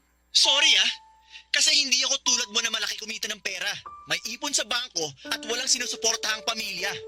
Sorry kasi ganito lang ako. Sakto lang ang kinikita. Walang malaking ipon at madalas short ang budget. Sorry talaga. Kasi hindi ako madiskarte at kasing swerte mo. Pero hindi naman ibig sabihin nun, di ko na sinusubukan. Kaya wala ka pa rin karapatan na pagsalitaan ako ng ganyan o kahit na yung pamilya ko. Dahil hindi naman ikaw ang nagpapalamon sa kanila. Huwag mong isisi sa akin kung ganyan pa rin ang buhay mo kahit na nagsisikap ka. Dahil ikaw na ang may sabi, hindi ka katulad ko na madiskarte. Sige nga, bukod dyan sa trabaho mo, anong ginagawa mo sa free time mo? Wala! Tumutunga ka lang sa bahay. Samantalang ako, kahit linggo, nagtatrabaho. Kaya hindi talaga ako nawawala ng pera and in fact, lalo pa nga nadadagdagan. Yan naman kasi ang hirap sa'yo. Kapag nagsasabi ako ng tungkol sa mga pwede mong pagkakitaan, tinatamad ka. Ang dami-dami mong palusot. Kung ganahan ka naman, madalas hindi mo rin kayang pangatawanan. In short, hindi ka consistent. Kaya no wonder hanggang ngayon, average ka pa rin. Ano ba Martin? Kailan mo ba planong mag-upgrade? Kasawa ka na kasi. Alam mong hindi totoo yung mga sinasabi mo dahil hindi naman tayo pareho ng priority Kung ikaw nagpapakamatay sa pagtatrabaho para lalo pang dumami ang pera mo, pues ako hindi. Mas gugustuhin ko makasama ang pamilya ko sa day off ko dahil para sa akin, pera lang yan. Pwede kong kitain. Pero yung oras at panahon para sa mga taong mahalaga sa akin, hindi ko na maibabalik yun sakaling mawala. Akala ko pa naman sa lahat ng tao, ikaw itong makakaintindi sa akin. Kaso mukhang nagkamali pala ako. Oh, hindi tayo pareho ng diskarte sa buhay. Pero hindi na naman ibig sabihin, walang patutunguhan ng mga pagsisikap ko sa trabaho. Siguro hindi pa lang talaga ito yung oras para sa akin. Katwiran lang yan ng mga taong ayaw tanggapin ang katotohanan. Bahala ka kung anong gusto mong isipin. Ay, alam mo, siguro nga malayong-malayo talaga yung estado ng pamumuhay natin.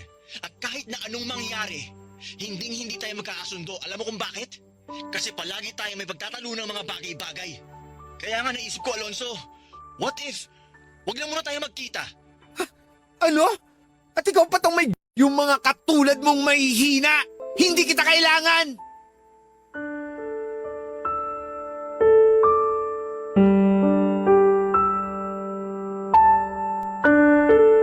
Papadudot na saktan po talaga ako nang maghiwalay kami ni Martin pero hindi ko po hinayaan ang sarili ko na magpaapekto. Para sa akin kahit sinong tao na nagpapadaig sa kanyang emosyon ay isang inutil. Kaya nga kahit na broken-hearted po ako noon ay pinilit ko pa rin na ipagpatuloy ang buhay ko. Mas lalo lang din akong nagpakabisi sa mga bagay na dati ko nang ginagawa up to the point na nakalimutan ko na si nanay at doon na nga po nagsimulang gumulo ang lahat, Papa Dudut. Dahil nga mas pinapahalagahan ko ang pera at pagtupad ng iba ko pang mga pangarap sa buhay ay naisaalang-alang ko na ang sarili kong ina. Wala akong kamalay-malay noon na may iniinda na pala siyang karamdaman at huli na nga po nang magsabi siya sa akin. Sinong mag-aakala na sa isang iglap ay kukunin ng Diyos ang nanay ko? Papa Dudut, doon na po ako parang sinampal ng realidad na tipong wala ring nagawa ang mga kayamanan na meron ako para iligtas ang buhay ng kaisa-isa kong magulang. Bigla ko naisip na para kanino ba ako nagtatrabaho at nagsisikap? Para sa sarili ko? Pero parang wala ring saysay dahil mag-isa na lamang din ako sa buhay ko, Papa Dudut. Sobrang bilis po ng mga pangyayari at hindi ko inakala na bigla na lamang na magkakaroon ng pagkakataon na magsisisi ako. Wala sa plano ko ang mga bagay na yon at aminado po ako na hindi ko yon napaghandaan, Papa Dudut. Sa katunayan, mag-isa lang din akong nagluluksa noon sa burol ni nanay dahil lahat ng kamag-anak namin ay nauna ko nang pinagtulakan palayo sa amin noong araw. Mabuti na lamang dahil dumating si Martin para damayan ako, Papa Dudut.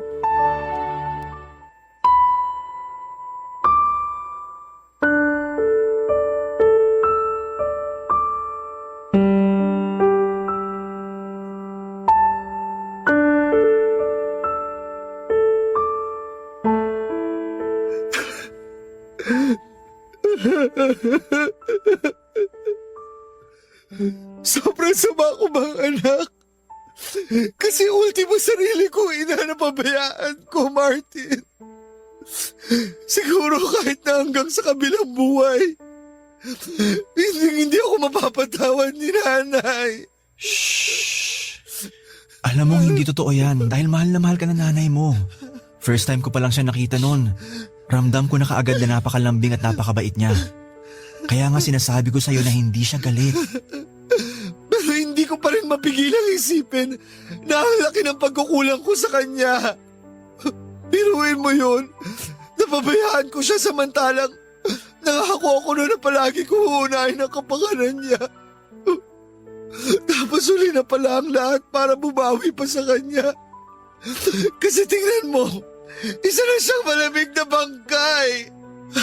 Sana pala nakinig ako sa'yo noon.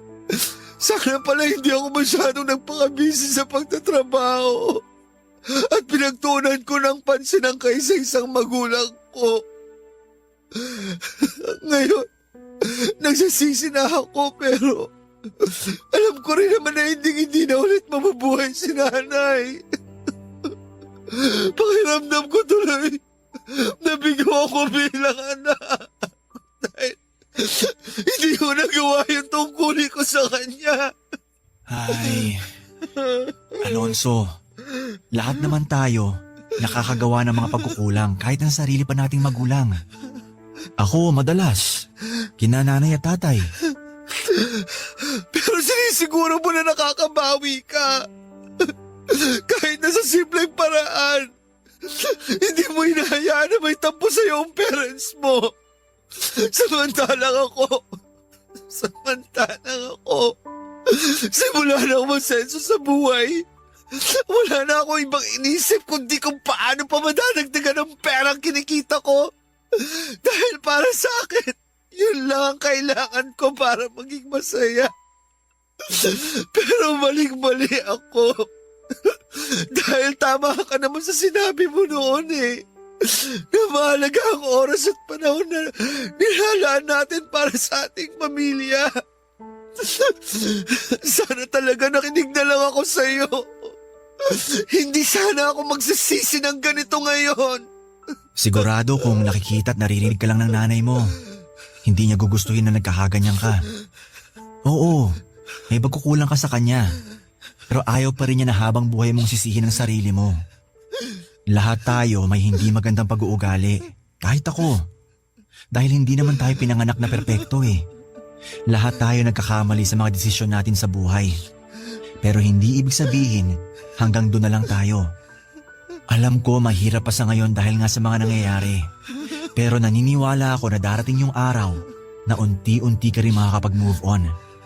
Mapapatawad mo rin ang sarili mo at mas magiging mabuting bersyon ka ng pagkatao mo. I'm sure, yan din ang gusto mangyari ng Nanay Gloria mo. Salamat, Martin, ah. Kasi sa kabila ng lahat, hindi ka pa rin nawawala ng bilib sa akin.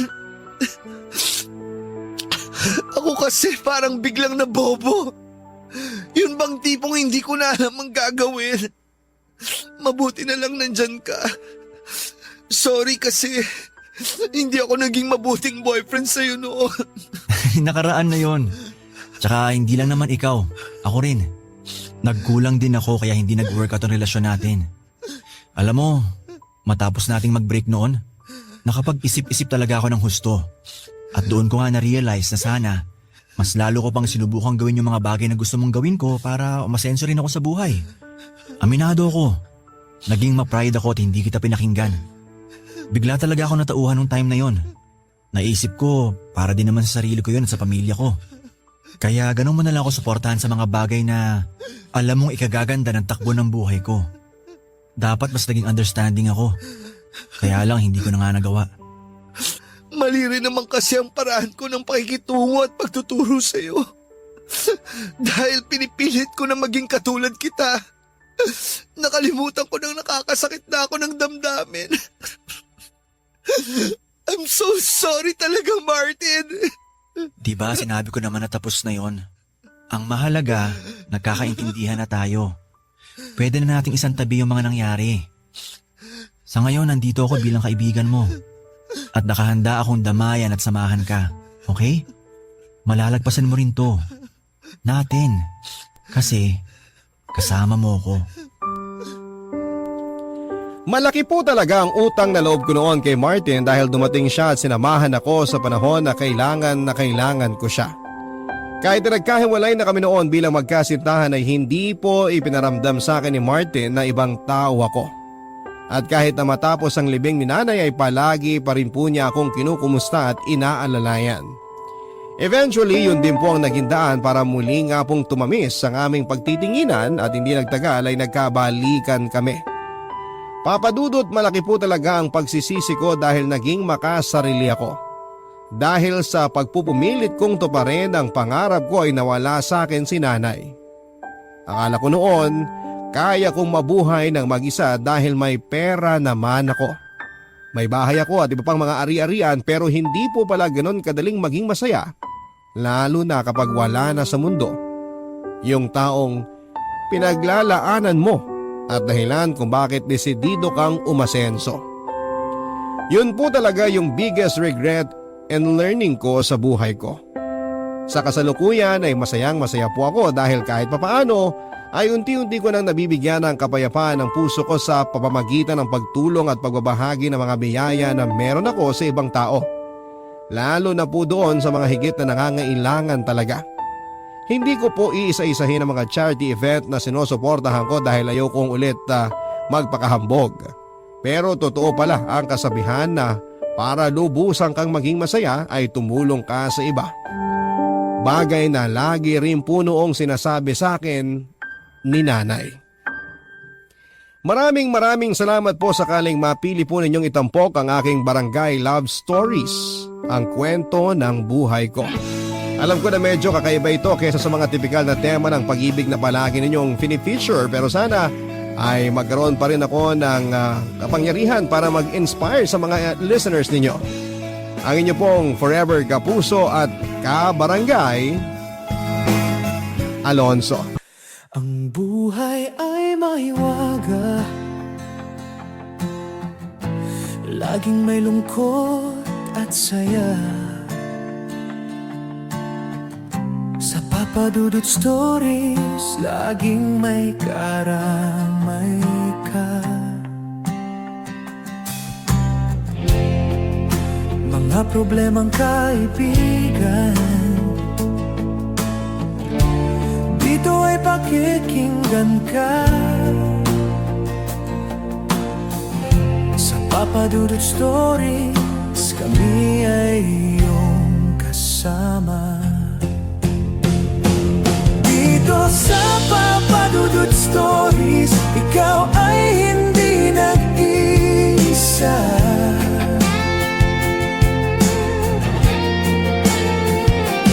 Dito sa Papa Dudut Stories, may nagmamahal sa'yo.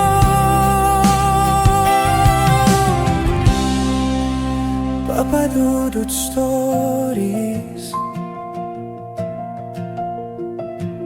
Papa Dudut Stories, Papa Dudut Stories.